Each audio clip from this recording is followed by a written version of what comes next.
एक छोटे से घर से दुनिया के शीर्ष पर। Mukesh Dhirubhai Ambani Reliance industries limited (RIL) के अध्यक्ष और प्रबंध निदेशक न केवल भारत बल्कि एशिया के सबसे धनी व्यक्तियों में से एक हैं।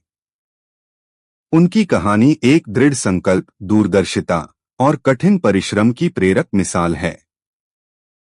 यह कहानी दिखाती है कि कैसे एक साधारण पृष्ठभूमि से निकलकर कोई व्यक्ति वैश्विक व्यापार जगत पर अपनी छाप छोड़ सकता है।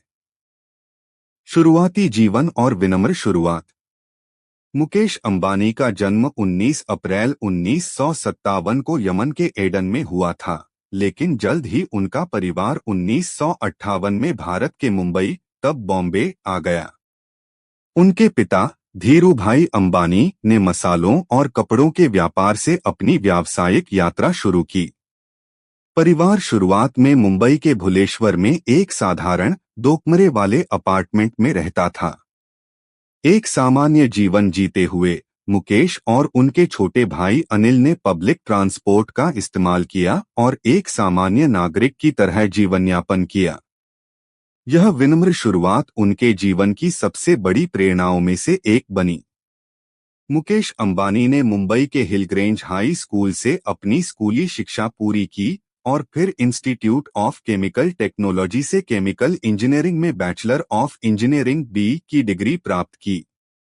उन्होंने आगे की पढ़ाई के लिए स्टैनफोर्ड विश्वविद्यालय में MBA कार्यक्रम में दाखिला लिया। व्यापार में प्रवेश और परिवर्तनकारी नेतृत्व। 1981 में धीरूभाई अंबानी ने मुकेश को उनके MBA के बीच में ही पॉलिस्टर फिलामेंट यार्न (PFA) निर्माण संयंत्र स्थापित करने में मदद करने के लिए भारत वापस बुला लिया।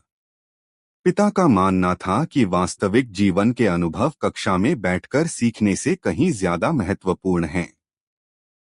मुकेश ने अपने पिता के बुलावे पर अपनी पढ़ाई छोड़ दी और पारिवारिक व्यवसाय में शामिल हो गए। 24 साल की छोटी उम्र में मुकेश को पातालगंगा पेट्रोकेमिकल प्लांट के निर्माण का कार्यभार सौंपा गया, जब रिलायंस तेजी से तेल रिफाइनरी और पेट्रोकेमिकल्स में निवेश कर रही थी।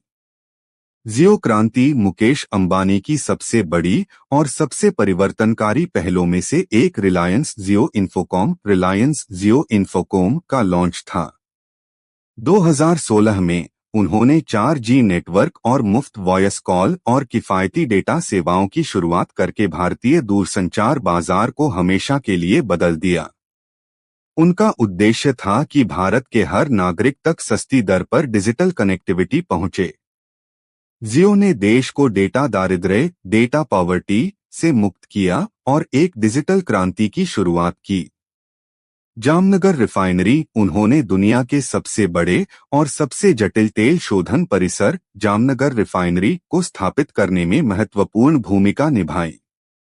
यह परियोजना उनकी बड़े सपने देखने और उन्हें असाधारण रूप से निष्पादित करने की क्षमता को दर्शाती है। मुकेश अंबानी की यात्रा कई प्रेरणादायक सबक देती है। दूरदर्शिता और जोखिम लेना, विजन एंड रिस्क टेकिंग। उन्होंने हमेशा भविष्य को देखा और बड़े साहसिक जोखिम लिए, चाहे वह पेट्रोकेमिकल्स में बड़ा निवेश हो या जियो के साथ दूरसंचार बाजार में क्रांति लाना। अनुभव सर्वोपरि, एक्सपीरियंस इज पैरामाउंट। उन्होंने स्टैनफोर्ड से MBA बीच में छोड़ा क्योंकि उनके पिता ने उन्हें सिखाया कि व्यापार के वास्तविक कौशल अनुभव से आते हैं, कक्षा से नहीं। असफलता को गले लगाना, एम्ब्रेसिंग फेलियर। उन्होंने असफलता को सफलता की दिशा में एक स्वाभाविक कदम माना और नकारात्मकता लाने वालों की उपेक्षा करने पर जोर दिया। समाज के लिए उद्देश्य, पर्पस फॉर सोसाइटी। उन्होंने जोर दिया है कि व्यवसाय का उद्देश्य सिर्फ पैसा कमाना नहीं, बल्कि समाज के एक उच्च उद्देश्य की सेवा करना होना चाहिए, जिससे बड़े पैमाने पर धन का सृजन हो और लोगों को लाभ हो। कठिन परिश्रम और धैर्य, हार्ड वर्क एंड परसिस्टेंस। उनकी सफलता निरंतर समर्पित प्रयास और लंबी अवधि के लिए कड़ी मेहनत का परिणाम है। मुकेश अंबानी का जीवन इस बात का प्रमाण है कि दृष्टि, साहस और दृढ़ता के साथ कोई भी उद्यमी अपनी विरासत बना सकता है और अपने देश के भविष्य को बदल सकता है।